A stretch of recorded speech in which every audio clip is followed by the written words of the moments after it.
All right. Can everyone? Okay, great. Okay.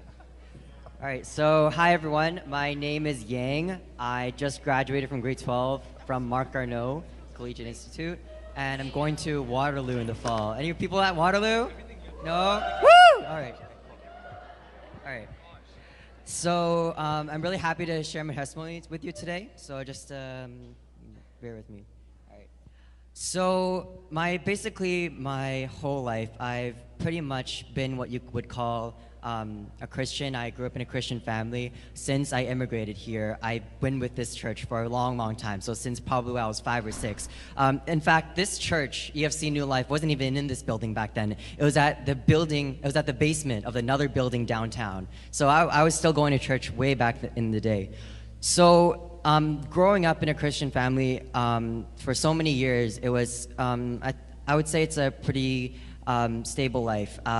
Every single week, I would go to Sunday school. I would listen to stories. Afterwards, I would go grocery shopping with my mom, and everything would be great. And just growing up, I always listened to these stories, and I don't really, as a little kid, you're not sure if you really, really know if you're Christian or not, or you're just listening to these stories and you're okay, cool. So I remember one day, just specifically, that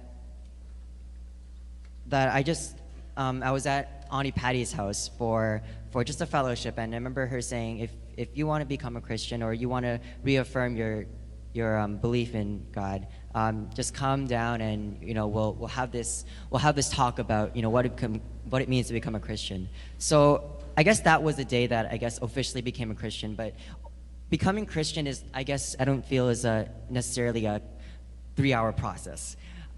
So what made it for me that to become a really full Christian and have faith in God and live a Christian life was just the amazing things that he's done for me in terms of just helping out with everything, showing me his love, and just experiencing him being able to talk to me, I guess, through nightly prayers.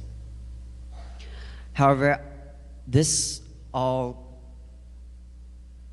changed a lot, I would say, these past couple of years.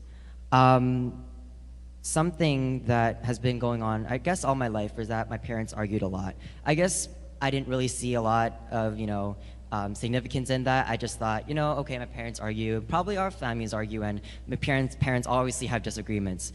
But eventually, what I'm about to tell you today, I've never told anyone except for very few close friends, and this is the first time I'm ever telling the general public and even strangers here tonight.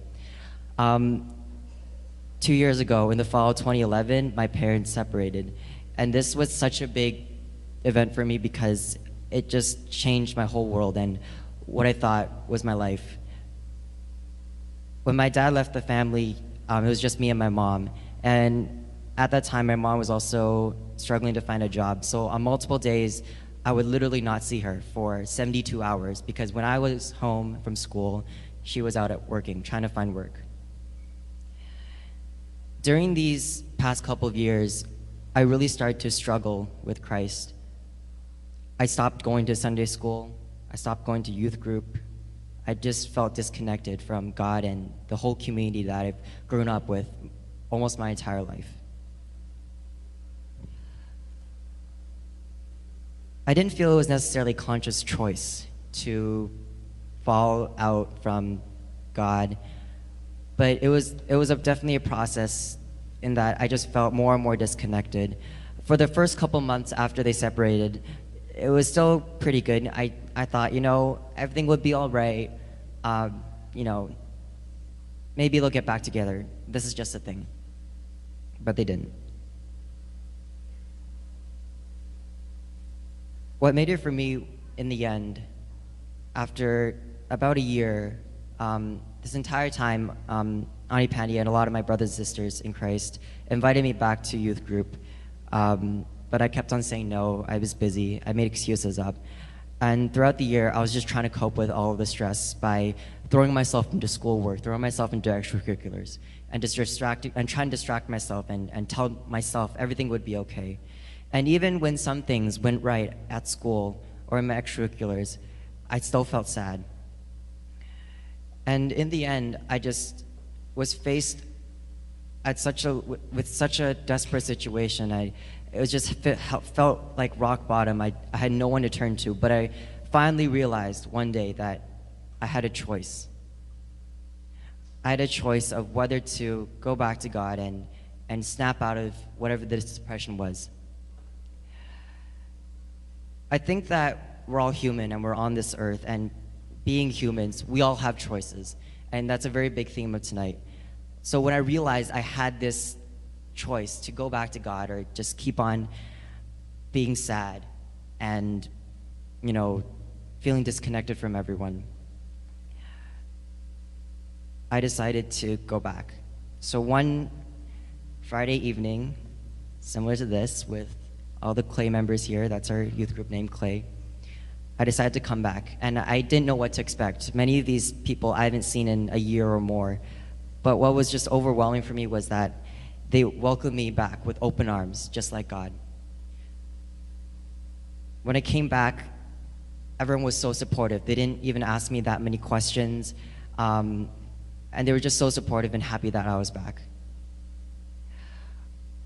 I guess coming back and snapping out of somewhat of, you could call it depression, isn't just, again, another one-day process.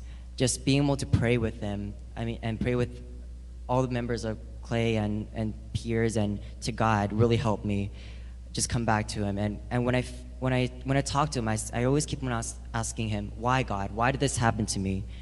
I realized that there's such a bigger plan ahead, and this experience actually helped me grow in Christ.